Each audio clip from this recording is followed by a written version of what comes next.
Hi, my name is Joe Gillgard. I'm with Gillgard Analytics, and thank you for tuning in to this YouTube video. This episode, I'm going to cover the Gillgard Agricultural Index, and just to give you a little background, most of the files that we make available out on our website will have the same format. But I will go through each one of these, and so they will contain 34 years, and if I don't have 34 years, they will contain 21 years. Anything, I don't really track any kind of asset class if I don't have at least 21 years of trading information. In most of these asset classes, they will be converted. You will have nominal data, and they will also have what we call Gillgard inflation adjusted data. And so it's basically take the US dollar index and we multiply that by the change in the price of a US stamp. And and we compare that year over year. We compare that for in this case over a 34-year period. There are video clips explaining this, and there are files where the U.S. dollar index is explained as well. And the purpose for doing this is one, want to make sure that the viewers get a historical perspective understanding of the underlying asset classes, and so the general audience is the do-it-yourselfers. Folks who want to do their own investing, their own speculation, brokers who are better at selling, giving advice, consulting, rather than performing, doing the analytics of collecting all the information, putting them into a viewable format, etc. And then just regular economic nerds who like to look at economic data.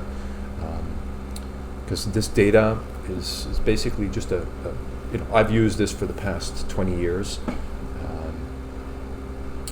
and I don't really feel that this is a threat to my trading abilities to share this data. I'm not giving away any kind of trading secrets.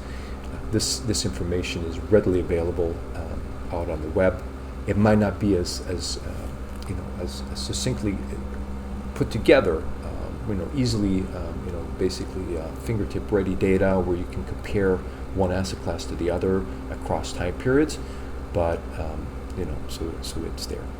So let's get into the Gillgard inflation-adjusted agricultural index, and so this is a 34-year period from 1989 to 2022. Always looking at year-end price points, data points. And so in this case, we're looking at cocoa, coffee, corn, lean hogs, live cattle, soybeans, sugar, Kansas wheat. And it is basically a straight or simple average. So we take all of these commodities, add up the total price, divided by the number of commodities, and then we convert it basically, individually against their own 34-year average price. We add those together, and so this index here will always evolve around 1, and so 1 is the average, and then you'll have a positive standard deviation of 1 and a negative standard deviation, and that's basically where the price fluctuates around. So this particular index is very, very stable, right?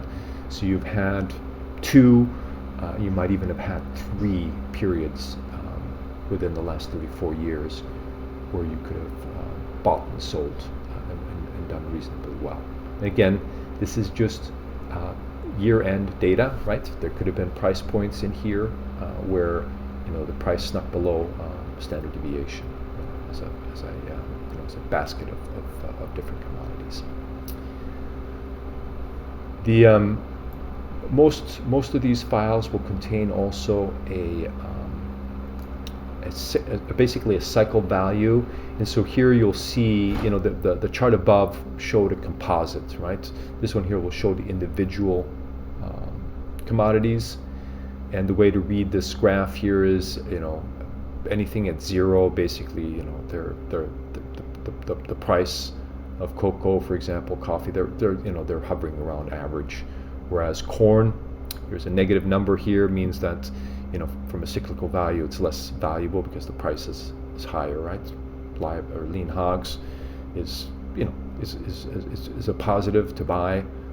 Soybeans, relatively undervalued at this point. Sugar, Kansas wheat, live cattle, they're pretty much in average.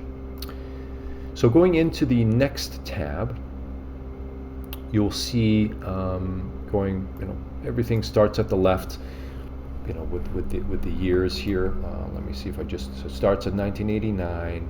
Here you'll have the various soft commodities, their abbreviations, and this is the original price back in 1989. And basically here's the Gillgard inflation dollar index. It needs to be multiplied by 0.9, and so we come up with this price, 8.98. And you'll be able to find video clips where I explain how the Gillgard inflation dollar index is calculated.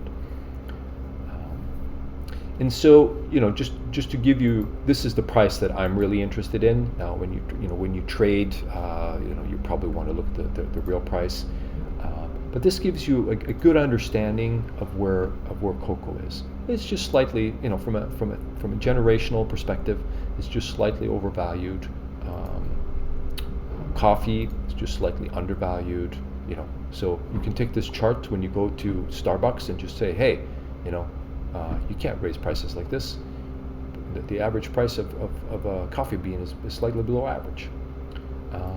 They have corn. Corn is pretty much, take this. It's approximately 2 standard deviations above average. So it looks pretty high at 24.52. We've had some periods here where it's been higher, but this is, I wouldn't necessarily recommend buying corn at this price. But you have the war in Ukraine and Russia, and I know nothing about trading agricultural commodities. But I use this just as a gauge of where we're going on from inflation more than anything. And then furthest to the right, you will see each of these data entry points divided by the average. Right, so you can see in 1989 the price was below average. 1997 it was above average. Here you had some periods where it was way below average, 0.44. This is cocoa. Would have probably been a good time buying chocolate. So I hope this video clip was helpful. If you have any comments, any suggestions, any criticism, etc., just please send us a note. Thank you for tuning in.